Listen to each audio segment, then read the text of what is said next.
कल बना था बांग्लादेश, आज बनेगा सिंधु देश। कल बना था बांग्लादेश, आज बनेगा सिंधु देश। सिंध प्रोटेस्ट में जो चल रहा है और कहा यह जा रहा है कि वो अब पाकिस्तान से बिलोंग खुद को नहीं समझ रहे। रशिया का जो डेलीगेशन है आया, उन्होंने बातचीत की है, तो अब ये फैसला हो गया है कि वाकई पाकिस्तान जो है वो रशिया से तेल, खाम तेल, पेट्रोल और डीजल जो है वो इंपोर्ट करने लगा है। लेकिन पाकिस्तान जो है ये जितनी एनर्जी परचेजेस है ये फ्रेंडली कंट्रीज की करेंसी में करेगा। भाई साहब एक बात बताओ, पाकिस्तान के रुपए की और टॉयलेट पेपर में कितना फर्क है?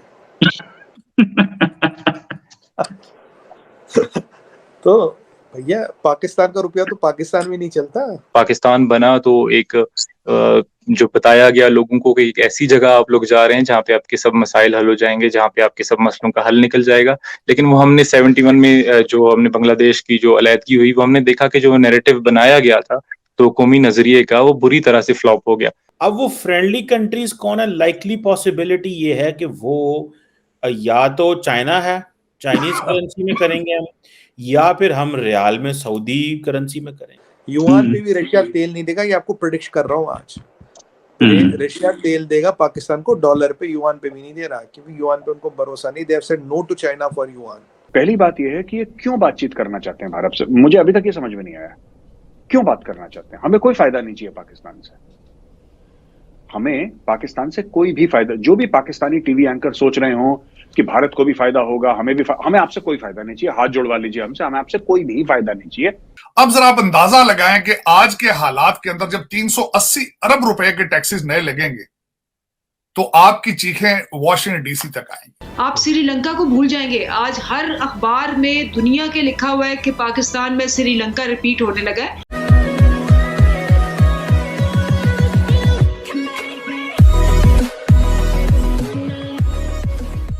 दोस्तों कल बना था बांग्लादेश, मतलब 1971 में, आज बनेगा सिंधु देश। सिंधु देश मतलब की बात हो रही है यहाँ पर पाकिस्तान का जो एक प्रांत है, एक स्टेट है सिंध करके, जहाँ पर उनका सबसे बड़ा सिटी जो कि सबसे ज़्यादा रेवेन्यू देता है कराची, उसकी बात हो रही है। अब देखिए दोस्तों, सिंध में कई सारी मूवमेंट्स ऑलरेडी चल रही है, लेकिन वो सारी मूवमेंट्स ऐसी है एकदम शांति वाली, इसीलिए पाकिस्तान की आर्मी उसको इतना कुचलने की ट्राई नहीं करती है। लेकिन पाकिस्तान में आए दिन वायलेंट सिचुएशन भी होती रहती है और वो चाहते हैं कि जो सिंध करके जो स्टेट है एक अलग कंट्री बन जाए, और वो भी मतलब सकता है, क्योंकि देखिए पाकिस्तान के अंदर, पाकिस्तान को मेन जो उनका स्टेट है वो है पंजाब। हर जगह से रिसोर्सेज यूज़ करेंगे, उसमें से रेवेन्यू जनरेट करेंगे और वो डालेंगे कहाँ पर? लाहौर में। डालेंगे कहाँ पर? पंजाब में। तो और भी कई सारे स्टेट है, जैसे मान लीजिए कि ये सिंध हो गया, बलूचिस्तान हो गया, खैबर हो गया, ये सारे स्टेट वैसे ही अनसेटिस्फाइड है। उनको लगता है कि भाई हमारे साथ द्वयम दर्जे के जो नागरिक होते हैं उस टाइप का बिहेव हो रहा है। और जिस टाइप के कराची की जो इम्पोर्टेंस है, हालांकि अब तो कराची की इम्पोर्टेंस बहुत कम हो गई है, लेकिन पहले तो कराची और मुंबई को तो कंपेयर किया जाता था। तो कहने का मतलब ये है कि ये सारे लोग अनसेटिस्फाइड है, ऊपर से बेरोजगारी, महंगाई उस बड़े लेवल पर है। और जब आपके लोगों के पास पैसा नहीं आता है, तब जो लोग हैं वो इस टाइप के कदम उठाना शुरू कर देते हैं। तो यहाँ पर यही बात हो रही है। इसी के साथ ही वीडियो शुरू करते हैं।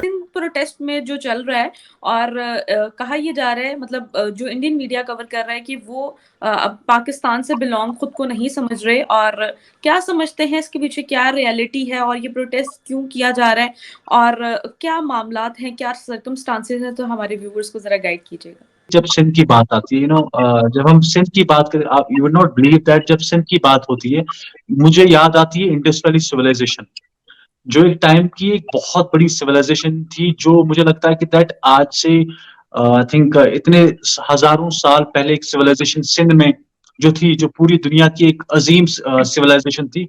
मुझे लगता है कि जो उस दौर में जो वहां पे जो डेवलपमेंट, जो इंफ्रास्ट्रक्चर, जो एक जो इकोनॉमी उनकी थी, जिस तरह से वो चलाते थे अपने स्टेट को, सिविलाइजेशन को, मुझे लगता है कि आज की जो पाकिस्तान है, they are not existing anywhere. जो उस दौर की जो 1000 सालों पहले जो सिविलाइजेशन हमारी यहाँ पे आई थी, वो उसके सामने भी कोई एग्जिस्ट करती है। दूसरी बात यह है कि दैट आपने जैसे उन्होंने बोला कि दैट जो सिंध में जो वहां की जो एक लीडर थे, उनकी जो बरसी बनाई जा रही थी, और फिर से वहां पे आके तशद्दुद का मुजाहिरा किया, वहां पे गोली बरसाई उन लोगों पे। मैं ये समझता हूँ कि मैं हमेशा से बिलीव करता हूँ कि जब तक नॉट ओनली पाकिस्तान में, बल्कि मैं समझता हूँ कि जहां पे जब आप डेमोक्रेसी के नाम पे डेमोक्रेटिक सेटअप करते हो और वहां पे आपका हर जो आपकी जो 4 स्टेट्स है, प्रोविंसेस है, वहां पे इलेक्शंस होते हैं, वहां पे लीडर आप चुनते हो, वो आपकी रिप्रेजेंटेटिव बन जाते हैं। और जो जिसे कहते हैं ऑपरेशन, जो कि जिस तरह से पाकिस्तान, न कि सिंध की बात करता हूँ, चाहे वो गिलगित बल्तिस्तान हो, बलूचिस्तान हो, पीओके हो, या कोई भी स्टेट हो, चाहे वो सबसे बड़ी एग्जांपल रिसेंटली की जो पाकिस्तान में जो रिसेंटली जो इलेक्शंस हुए थे, वहां पे किस तरह से इमरान खान का तख्ता पलट किया गया, किस तरह से आज जो आज के जो प्राइम मिनिस्टर पाकिस्तान है, शहबाज शरीफ साहब, वो आज बता रहे कि जो हमने जंगें लड़ी है हिंदुस्तान के साथ, वो हमारी बेवकूफी थी, कि हमने अपने जो इकोनॉमी थी, हमारी जो ट्रेड, जो बाकी चीजें थी, वो हम कहां से कहां पहुंच सकते थे अगर हमने हिंदुस्तान के साथ रिश्ते अच्छे रखे होते, तो आज सबसे ज्यादा पाकिस्तान का फायदा होता उस चीज से। तो मैं वो, जब आपके प्राइम मिनिस्टर साहब ये एक्सेप्ट करते हैं कि जो पाकिस्तान की वजह से पाकिस्तानी जो आइडिया, जैसे उस्तामा भाई ने बोला कि दीन इस्लाम की एक इस्लामिक स्टेट के नाम पे पाकिस्तान बना था, वो 1971 में आपका वो पूरा का पूरा जो प्रोपेगेंडा आपने स्टार्ट किया था, जिस चीज से आपने वो स्टार्ट किया था, आपने बांग्लादेश के लोगों को मार दिया, उनको अलग, वो आपसे अलग हो गए। फिर आप देखो आज की बात, देखो आज आपके सिंध के लोग, जहां पे 4 चीजें आपने, आपका एजुकेशन सेक्टर देखो वहां पे, आपका हेल्थ सेक्टर देखो वहां पे, आपका इंफ्रास्ट्रक्चर देखो वहां पे, आपका इकोनॉमी जो कंडीशन वहां पे, बाकी सिंध में बल्कि पाकिस्तान में देखो आपने, जैसे मैंने लास्ट टाइम भी आपको बताया था कि दैट कोई भी मुल्क, कोई भी जहां पे भी लोग रहते हैं, अनटिल एंड अनलेस वहां पे जो बेसिक आपकी सहूलियात उनको फराहम नहीं आप कर पाते हो, तो वो किस तरह आपके साथ रहेंगे, वो किस तरह आपको अप्रिशिएट करेंगे, और किस तरह आपके साथ रहेंगे। तो मैं समझता हूँ कि जो आज के जो सिंध में जो हालात है, ये बल्कि सिंध में नहीं बल्कि पूरे पाकिस्तान में ऐसे हालात है। और ये मैं समझता हूँ कि जिस तरह का जो अभी उन्होंने और एक स्टेटमेंट आया था पाकिस्तानी प्राइम मिनिस्टर शहबाज शरीफ का, कि कब तक हम यूरोप जाए, कब तक हम यूएस जाए, कब तक हम मिडिल ईस्ट जाए हाथ फैलाते हुए, कि हमारी जो हालत थी, हमारे भीख मांगने, मतलब उन्होंने यही टर्म्स का इस्तेमाल कि कब तक हम भीख मांगने जाए इन मुल्कों के पास। तो उनका यही था कि जब तक हम हिंदुस्तान के साथ एक अच्छा रिलेशन बनाए, एक अच्छा जिस तरह से हम एक नेबर का रिश्ता निभाए। इंडिया जो है वो रुपी पेमेंट पे वो खरीद रहा है तेल रशिया से।